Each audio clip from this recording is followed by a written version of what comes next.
So only sympathetic, and it does blood vessels. So that's sweat glands, and there's no sympathetics because there's no loss of it. So that's why it's a dry case. There's no sweat glands because it's a loss of sympathetics. Yeah, mine's you did? So basically it's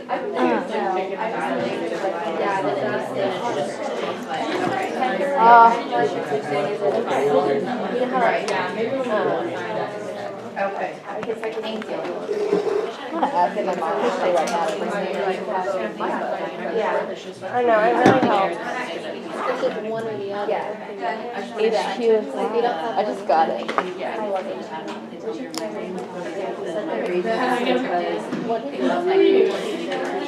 How do you do it? But like something about the jugular constricting your artery not about the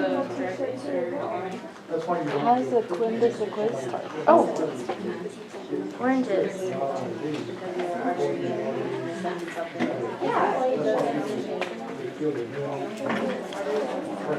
Oh, I know, but I guess yeah.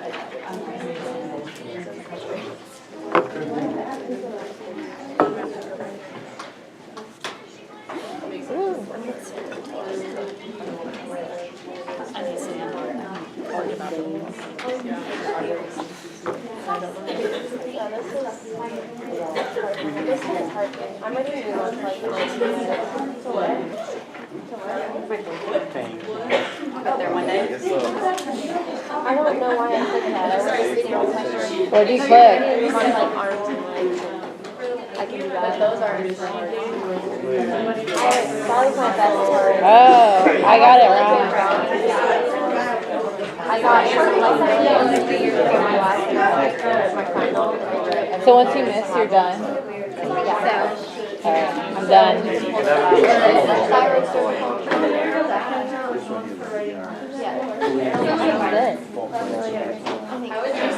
I don't think there's gonna say I would.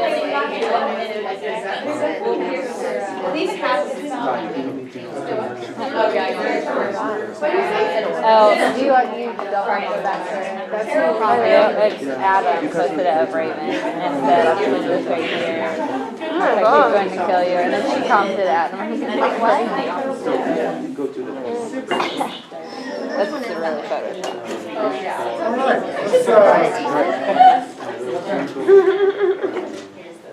Alright, well, while she's, oh yeah, you're gonna make that, go ahead. Said to email her, or email Amber if you got a jacket with the size of the jacket that you got. Does that make sense? If you got it from Susan Lubbock 12, Email Amber. email Amber with the size of the jacket.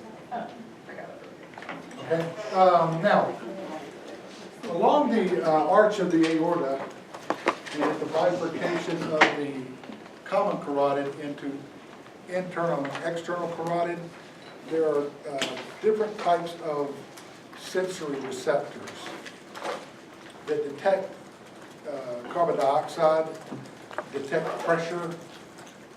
These things are innervated by two nerves, the glossopharyngeal nerve, which is cranial nerve 9, and the vagus, which is, in the case of the aortic arch, cranial nerve 10. And the only reason I put this slide up here, we're not going to find these. You're not going to look for them. I just want you to be aware that blood pressure and respiration are reflexively influenced by these three different structures. And the three structures are the carotid body, which is a solid structure, the carotid sinus, which is a dilation of the carotid itself, and then the aortic arch receptors down here. Right? Now, in this view here, what we're seeing is we're moving the enveloping fascia. And then under that, what you're going to see is the pretracheal fascia here.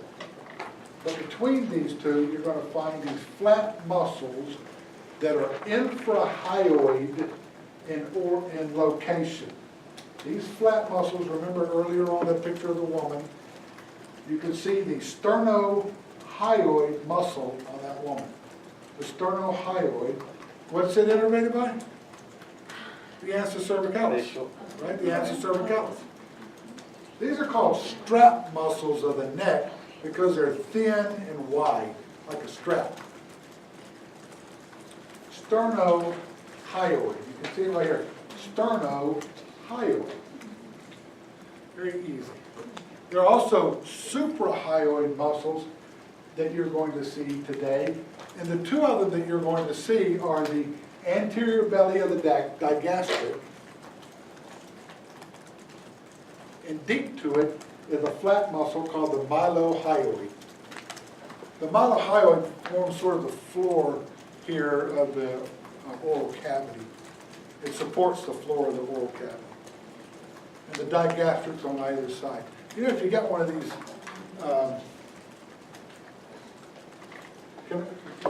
look up for me.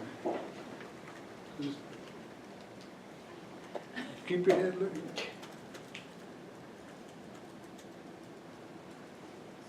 Oh, there it is. Feel right here. Feel right there. That's her, the anterior belly of the digastric. You can feel it right there. Yeah, so it's going to be coming in from the side like that. The mylohyoid is a flat muscle. It goes across from one side of the mandible to the other.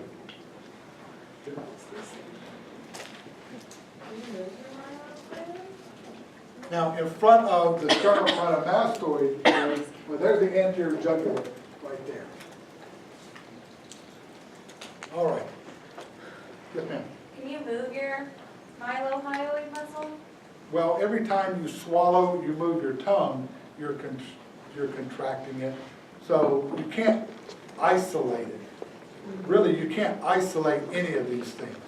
But they work together to move your hyoid bone, which eventually is attached to your tongue. So they're very important. They're working together. They're all voluntary, but they all work together as a syncytium in eating, swallowing, language. Right. Now here we go. Here's our omohyoid right there. We cut the sternocleidomastoid, as you see right here. And this is what I want you to do today. You're going to cut the sternocleidomastoid at its midpoint, reflected up and down, to reveal these different things. Here's our sternohyoid. Right below it, right there, is the sternothyroid. The sternothyroid, here's the sternohyoid. We removed it to show you the sternothyroid. Sternothyroid. Let me start over. The first one is the sternohyoid. The one deep to it is the sternothyroid. And then coming off of the thyroid, going up to the hyoid, is the thyrohyoid. Good gosh. All you got to do is name them from where they're coming from to where they're going to. That's the sternohyoid. That's the sternothyroid. That's the thyrohyoid. Okay? And what innervates them? The ansa. The ansa innervates the strap muscles of the neck along with the omohyoid. Here's the ansa right here. You see that little circle right there? That's the ansa with the fibers coming off of it going to the muscles. If you follow that one right there back up, that's the superior root. There's the hypoglossal nerve right there. You see there's another little nerve coming off of that hypoglossal? That's the nerve to the thyrohyoid. The thyrohyoid is not innervated by the ansa. It is innervated by C1. The thyrohyoid, yeah. So instead of C1 forming the superior root there, some of those fibers continue off and come out as the nerve to the thyrohyoid. They're not innervated, the thyrohyoid is not innervated by the hypoglossal nerve. it's innervated by the cervical plexus. All of these neck muscles, with the exception of a few of them, are innervated by the cervical plexus. Okay? So this is what you're going to see today in lab. Okay. Here's our anterior belly of the digastric. There's our mylohyoid. There's another little nerve right there that runs deep to it. If you look for that nerve, that's called the nerve to the mylohyoid. It's an interesting nerve because it comes off of the trigeminal cranial nerve.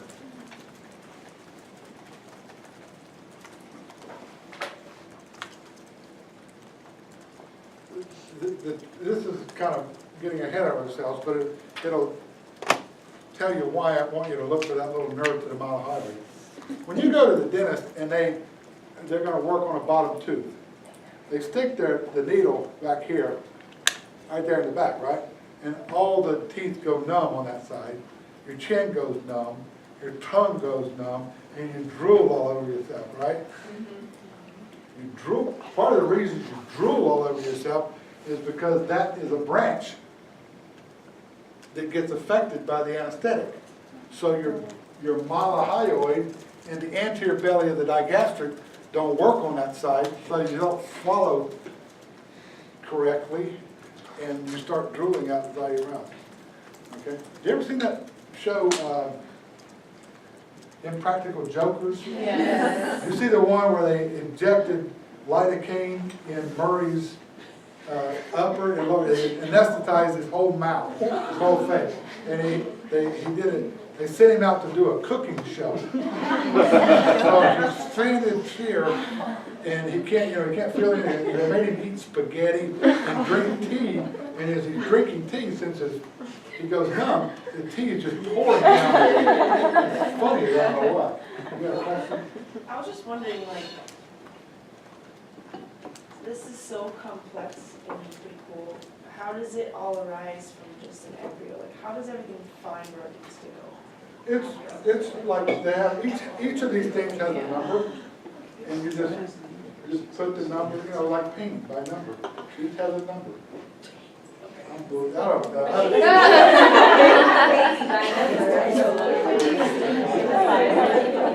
Okay, so this is like about Let me go back to your question. Let me go back to your point here. I mean, you can sit there and ponder all of the implications of that, but actually, when you know it, it's actually quite simple. And it's actually, the design is very conservative. You know, if I'm going to do this action, I'm going to put a muscle here. There are only a few muscles that make no sense, and one of them is the omohyoid. Everything else makes sense. When we get into the chest cavity, and you remove the chest cavity, and you look down in there, and you think, oh, there really isn't much stuff in there. So, anyway, it is marvelous how all this stuff comes together. Yes, ma'am. Somebody up there. me. Yes. So I had a surgery, and they said they cut a nerve and it had to grow back. And so I was numb from like here to here for like 3 months, and I'm still kind of numb like right here. Is that the mylohyoid nerve? You're numb on the skin of your face? Right here, yeah. Okay. So if I ever have food in my face, sometimes No, sensation of the face is provided by the trigeminal nerve. Okay. We'll get into that later. So that's It the- has nothing to do with the nerve to the mylohyoid. Okay? We'll learn that later on. But you know it's not a cervical nerve, right? You know it's not C1 to C8 because that starts at the back of the... I haven't talked about the sensation of the face. That's cranial nerve. Okay? And by the way, I mentioned earlier that there are 7 cervical vertebrae and 8 cervical nerves. That's because C1 comes off above the first cervical vertebrae. So C8 would come off below the C7 cervical vertebrae. Also, you need to keep in mind, I was trying to make this point the other day. I think you were the one that had a hard time following it out. If I if I get shot in the back, Yeah, and I am numb right here. So, you know that the nipple line is T4, the belly button is, umbilicus is T10, so we're halfway between there, we'll say T6. That's the spinal cord segment that's involved, T6. That's where I'm numb. But if you go back to the vertebra, where is that T6 spinal cord segment? It's not at the T6 vertebra, it's a little higher, T5, T4, something like that. And the difference gets even more pronounced down in the lumbar region where you have the caudate equina and stuff, okay? Is there a way to calculate that, or should we just know in general that it's with the relation between them?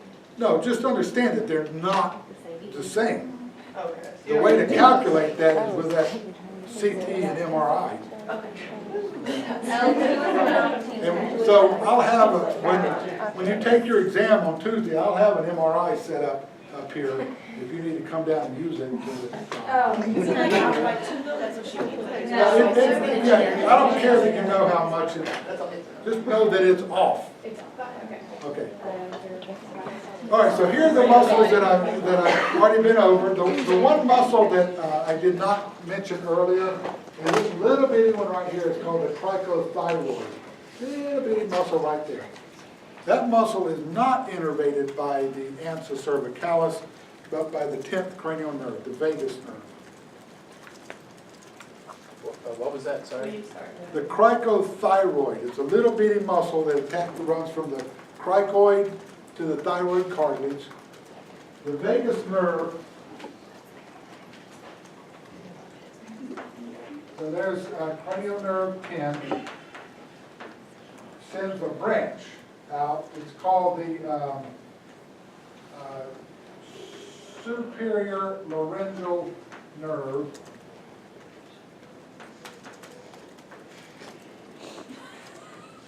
Remember there was a superior laryngeal artery that went through that thyroid artery?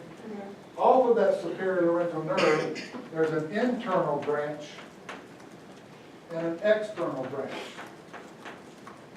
The internal branch of the superior laryngeal nerve runs with the superior laryngeal artery into the larynx. The external branch innervates the cricothyroid. Okay?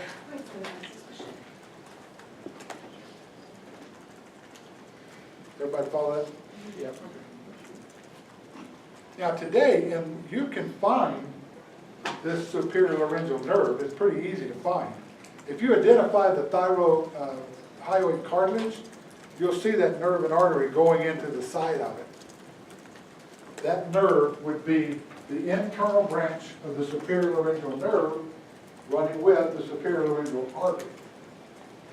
If you follow that nerve back, you're going to see another branch that's going right down the side of the trachea, right to that little muscle. That's the external branch. But they're still all part of the vagus. They're still all part of the They're vagus. still, okay. Uh-huh. This table here, the only reason I put this table in here, I don't want you to memorize any of it, really. It's here for a point. The point is these muscle groups are divided into infrahyoid and suprahyoid. If you'll see the infrahyoid muscles here, what innervates them? It's the ansa, except for the thyrohyoid. Remember I said the thyrohyoid is innervated by that little branch of C1 via the hypoglossal nerve. Do I need to show it to you again in the picture? Okay. That's the nerve to the thyroid. It's still related to the cervical plexus. Now the suprahyoid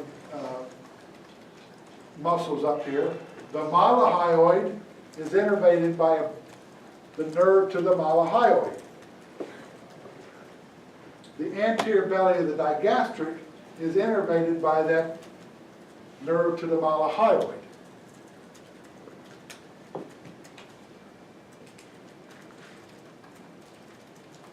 The geniohyoid and the stylohyoid, don't worry about. You're not going to see those, so don't worry about it. Are you gonna make us memorize the certain branches of the ANSA? Do they have like specific names for each of the No, muscles? you or just call it the ANSA. branch? I'm not going to tag a branch of the ANSA. You know ANSA, you're good. Okay. The thing you need, as you're working your way through the neck, though, as you're working your way through the neck, imagine yourself in surgery a year from now, moving these pieces and parts around, and how delicate they are, and that what you think looks like a little piece of snot may actually be a nerve to a major structure. So that's, as you go digging around into that, that's what you need to keep in mind. Okay. Here's some things that could go wrong. When you remove the skin here, you're going to see this large salivary gland right here. That large salivary gland right there is going to be blocking your way. That's the submandibular salivary gland. You can cut that out. At least, you can cut part of it out so it doesn't obstruct you. Inflammation or infection in the submandibular or any of the salivary glands is called sialadenitis. Up there, sialadenitis. Inflammation of a salivary gland. And you can see how this swollen here, and this poor guy right here has got it bilaterally. It's painful. It's really painful. It's usually due to blockage of the duct by a stone. But you can get infection in the area. People can come in, and it's red, hot to touch, swollen, they look horrible.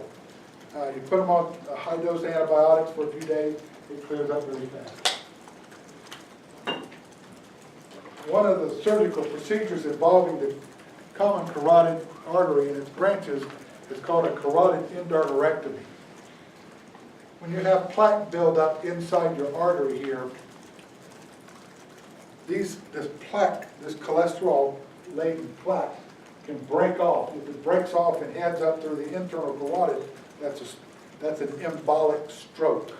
An embolus is something that started somewhere and traveled somewhere else. If this eventually closed off the vessel, that's called a thrombotic stroke.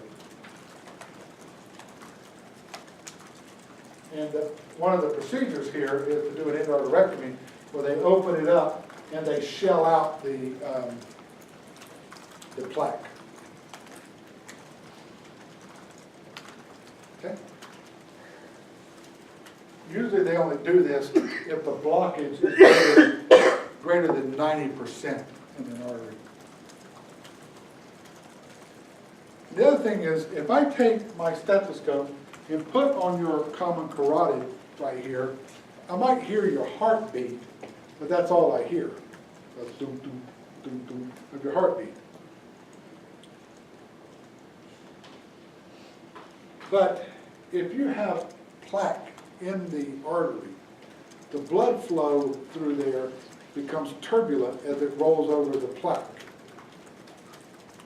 And what that does is it produces a swooshing sound. So you'll hear the first heart sound, lubbed up. You'll hear the first heart sound, lub, and then you hear sh, dub, lub, sh, dub, lub, sh, dub. That sh, sh, sh. That's called a bruit, B-R-U-I-T. And you only hear it during systole, right? Because that's when the blood's going over the plaque. So you know that you're in systole. If you put your stethoscope on there and you're listening and you hear that shh, shh, shh, and you put your hand on the radial pulse here and you hear it the same time you feel a pulse, that's what you're dealing with. Okay? Yes, ma'am. How do you know the percentage of blockage? Is that like, you know? With a arteriogram or Okay, ultrasound okay. or Doppler type study.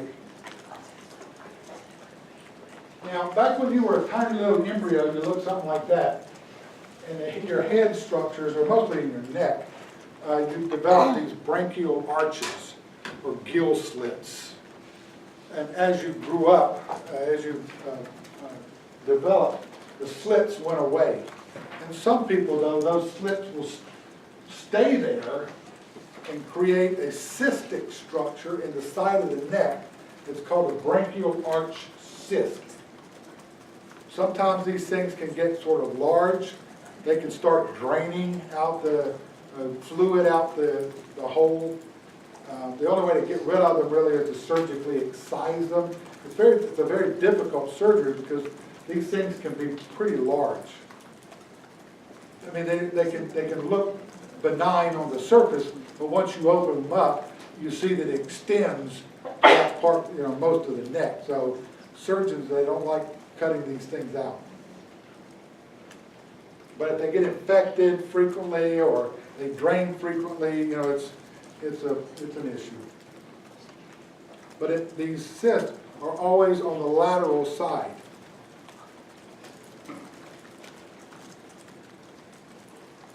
The posterior triangle of the neck, let's focus on that for a little bit. If you look at the muscles of the posterior triangle of the neck, we've got our trapezius, there's the omohyoid, there's the sternocleidomastoid. Up here is our splenius. Right inferior to that is the levator scapulae. And then in front of that are three scalene muscles. There's a middle and an anterior scalene, and the posterior scalene. The posterior scalene is really hard to see. Anterior, middle, and posterior scalene. These structures form the floor of the posterior triangle. In this illustration here, it just it gives you the description of how they're innervated. Dorsal scapular nerve gets the levator scapulae. The splenius is dorsal primary ramus.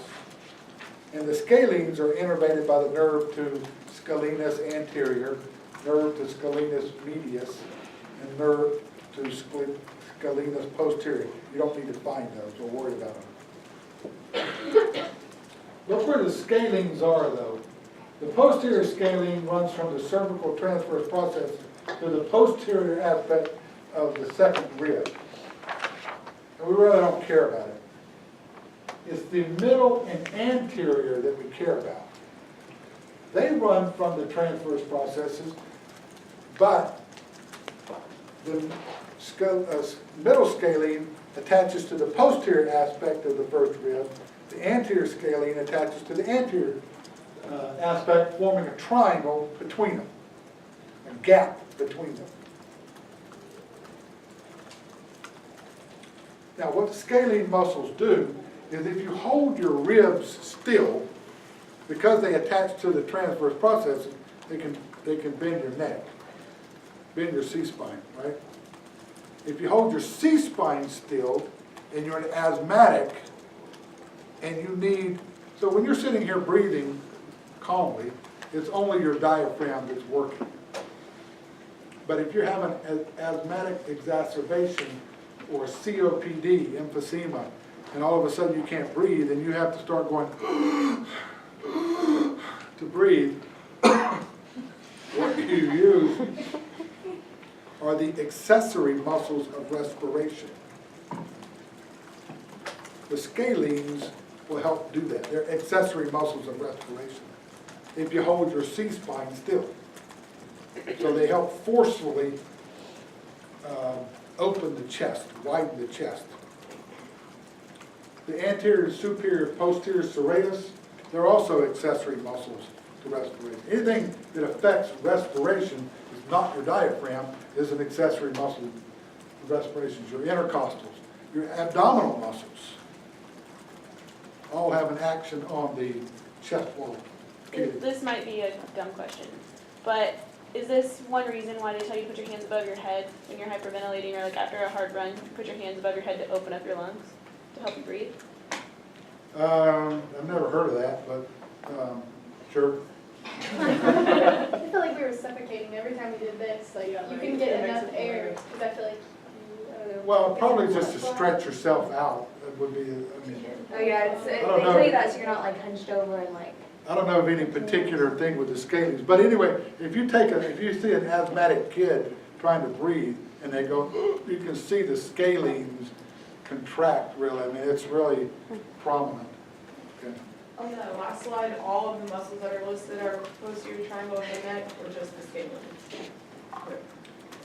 All of these, well, if I said what's on the floor of the posterior triangle, you would name the splenius, the levator, you name all of those.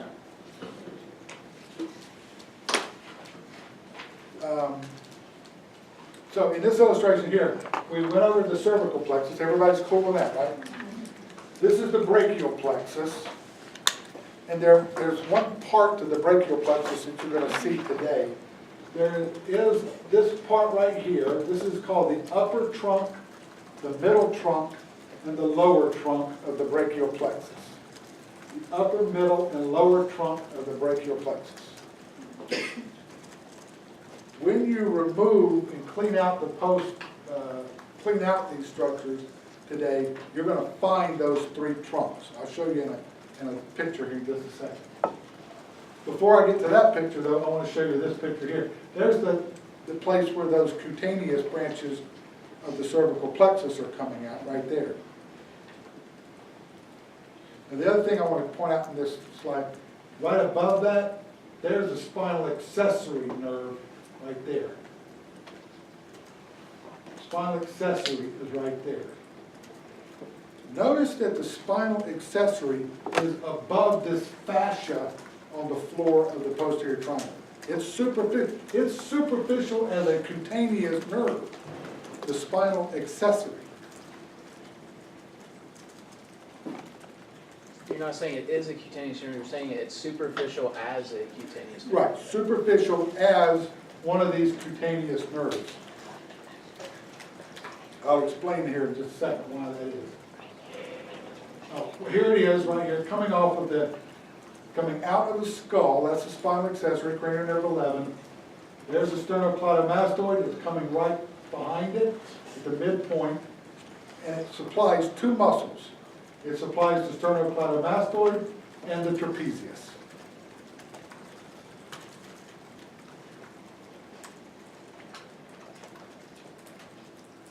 I know how I appreciate when I interrupt class. If I collect cards, I can meet the new guy there in 20 minutes. You have your card, this ID cards? ID card? Let me get your ID card. Sorry, interrupt.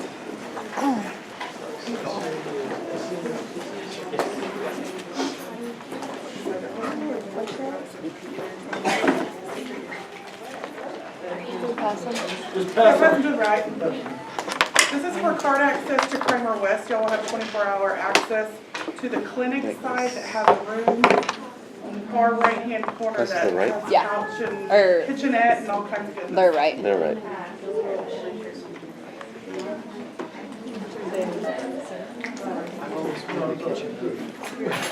I wanted to make sure you guys had card access. Thank you. I think it's all. Thank you. I'll get them back to you this afternoon at the lab. Thank you, everybody. Thank you. Mine's in my car, should I go get it or should I just wait till after? Where's yours in the car? In the car. Go get it.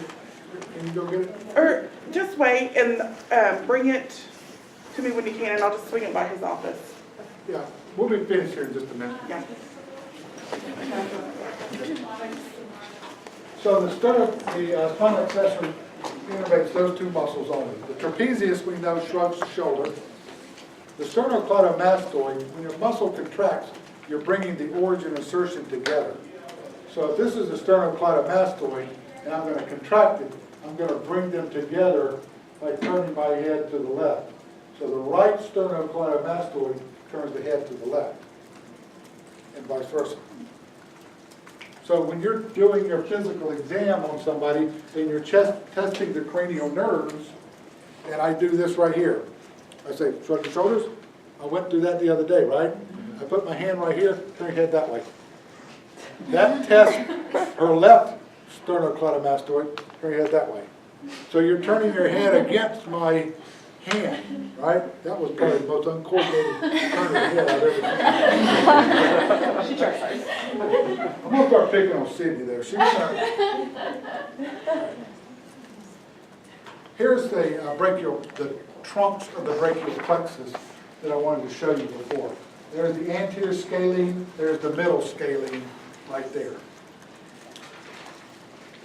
These yellow things are the upper, middle, and lower trunk of the brachial plexus. You're going to see these today. They're as thick as this stick. They're huge. These are the nerves that are going to the upper extremities. The upper, middle, and lower trunk of the brachial plexus. There's a transverse scapular artery right there. Excuse me, transverse cervical artery right there. There's a suprascapular artery below it, like we have over here. Okay? One other thing you're going to find today that's really easy is on the anterior scalene, on the superficial surface of it, there's a nerve that comes running right down there. That's the phrenic nerve. Very easy to find. Phrenic nerve right there. It's on the surface of the anterior scalene. Yes, ma'am. Wait, you said it's right there, but the arrow's pointing right there. The arrows were added. This is not. They're not part of the picture. They were added. The guy that did this picture was probably drunk. So it's wrong. So it's the small one, not the large one over here. Phrenic nerve. That's the phrenic nerve right there. Oh, I thought Was you I were pointing to that? one. Yeah. Okay, that's the phrenic nerve. Okay, I was.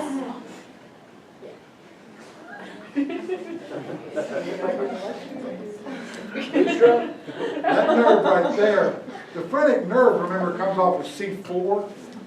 That right there is coming off of the upper trunk.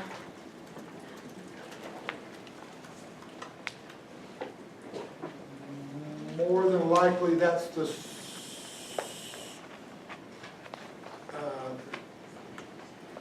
well, there's a nerve for the subclavius. Dorsal scapula. You can say anything.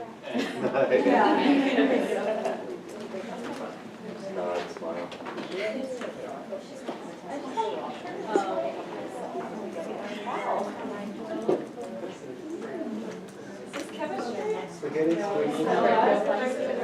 That's pretty much it. That's the dorsal scapular. That's the nerve to the subclavius. That's the lateral pectoral.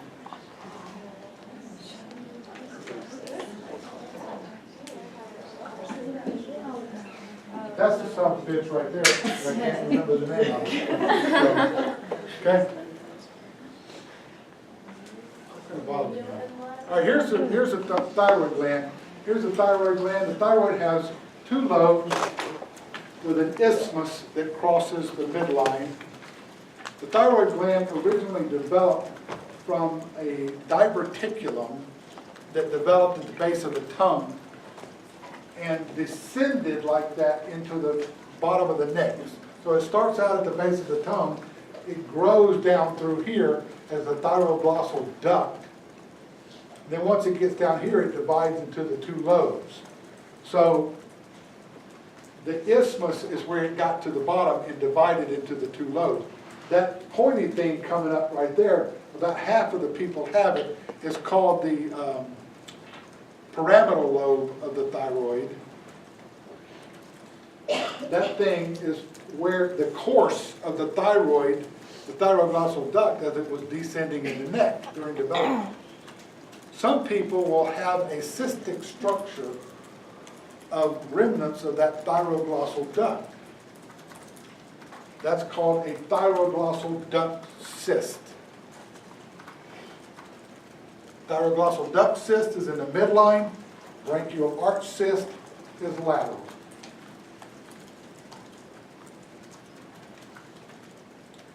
You can see the superior and inferior thyroid arteries right there.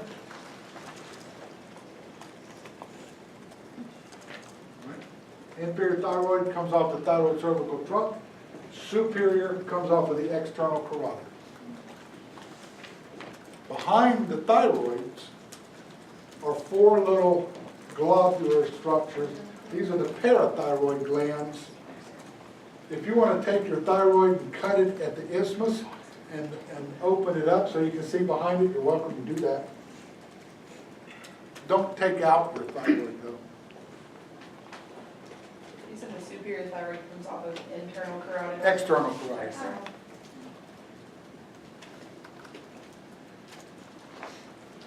In this illustration here, we're going to dissect this later on, but I just want to show you that the vagus nerves running down through the neck, they send, once they get into the chest, they send a branch back up into the neck. Those are called the recurrent laryngeal nerves. They go to supply your larynx, the motor supply to your larynx, the ability to talk. Those recurrent laryngeal nerves travel right behind the thyroid gland. And you can find them in a lab today pretty easy. The question is, what's the most commonly injured nerve during thyroidectomy? It's the recurrent laryngeal nerve. And because they provide motor innervation to the larynx, you usually only injure one side. You have one paralyzed vocal fold, and you're hoarse. Your speech is hoarse. Lady that lives beside us in a house in another place. She went to the Mayo Clinic for her thyroid cancer because they were the best. And she's the only person I've ever known that had an injured recurrent laryngeal nerve from a thyroidectomy. So she went to the big house and got the only complication I've ever known from a thyroidectomy. This is torticollis here. This is a spasm of the sternocleidomastoid muscle. Little kids can develop it due to trauma during birth or later on. And what it is a shortening, a spasm. It's a shortening. It's a knot in the sternocleidomastoid that will turn the head to the opposite side, as you see this kid's doing. The way you fix it is you go in and cut it out so they can straighten their head back up again. It's called rhinette or torticollis. Is that the same thing that, like, I've heard people with infants or really young babies will lay like one side in their car seat and have to force them? Yeah. Just choice? You can develop spasm because of the way you sleep or any number of different things, and that's sort of the same thing here. The other day you saw that port that was in the EJ or IJ. That's what you were looking at on the X-ray. This is that guy I showed you the other day in clinic where the basal cell had eaten off his ear. This will tell you more about that guy, about how extensive the invasion was. This is I think the last point I want to make. No, next to the last point I want to make. Remember we were talking about how superficial the spinal accessory nerve is. Okay, so where is it? Can I have that pin back? Do you have the pin? Yeah. Coming over here to Bethany, the neck. All right. All right. So turn your head. Turn your head towards it. All right. So there's your sternocleidomastoid right there. Forcibly turn it. You see the edge of it right there? All right, so there's the edge. There's the midpoint right there. That's where you're gonna find those cutaneous nerves coming out. So she's gonna have the transverse cervical coming out here. She's gonna have the supraclaviculars going right there. She's gonna have the greater auricular. It follows the back side of the sternocleidomastoid. Excuse me, I mean, that's the lesser occipital. And the greater auricular crosses and follows the external jugular. Okay? But here's her trapezius coming right there. That's her spinal accessory. Now, remember the other day we were talking about punch biopsies? And I think you bury it to the hub, to the little plastic thing. If she has a mole right here, and I take that punch biopsy, and I bury it to the hub right there, what's going to happen with her? I'm going to cut that spinal accessory nerve, and she's going to wind up losing function of this trapezius as those two guys up there have done in the right shoulder. What happens is you can't shrug your shoulder. Well, anyway, looking good. Right? Now, so I tell you this, I'll tell you, never, if a person has a lesion in the posterior triangle here, refer them. Do not take it off. Because it's so superficial there, you're going to do damage.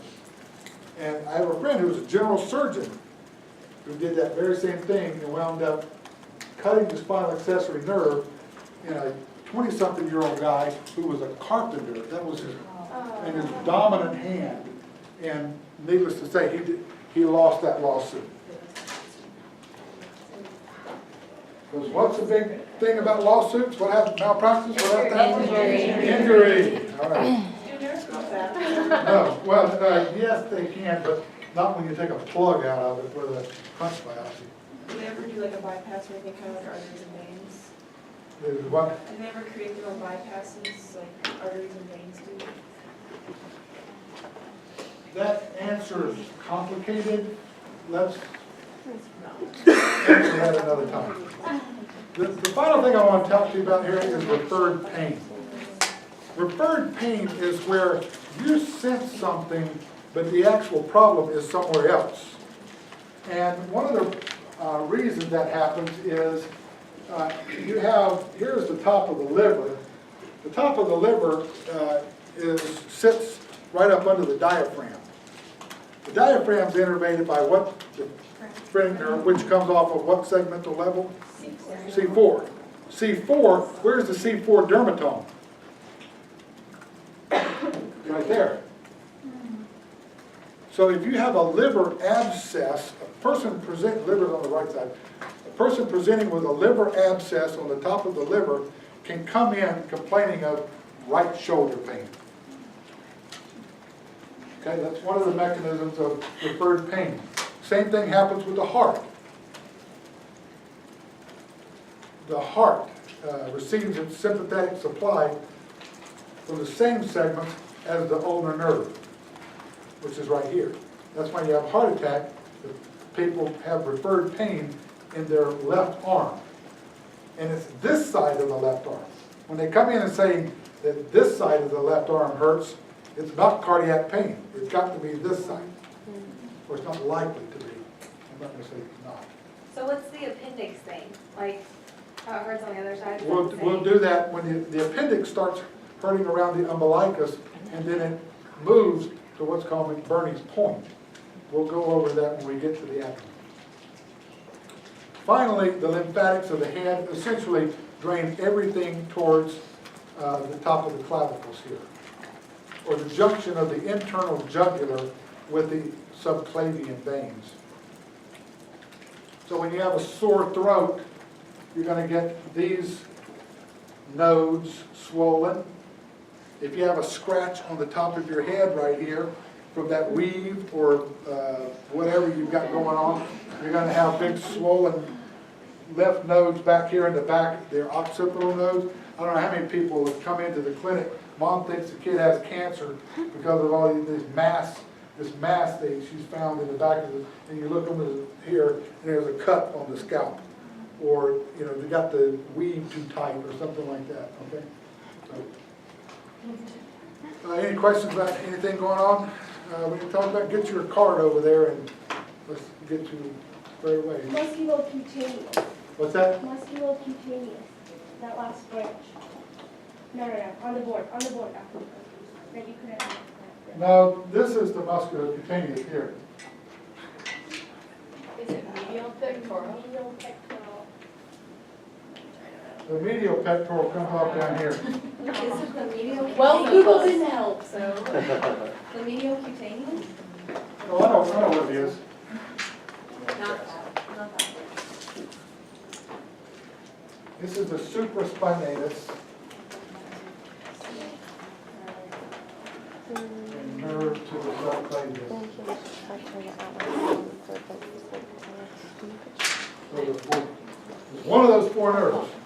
All right, let's go to that.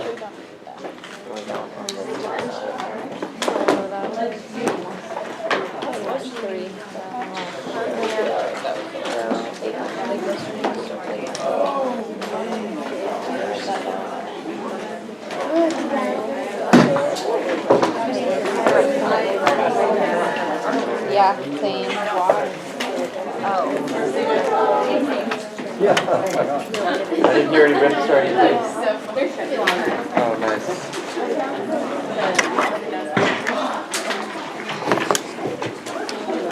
We might have to take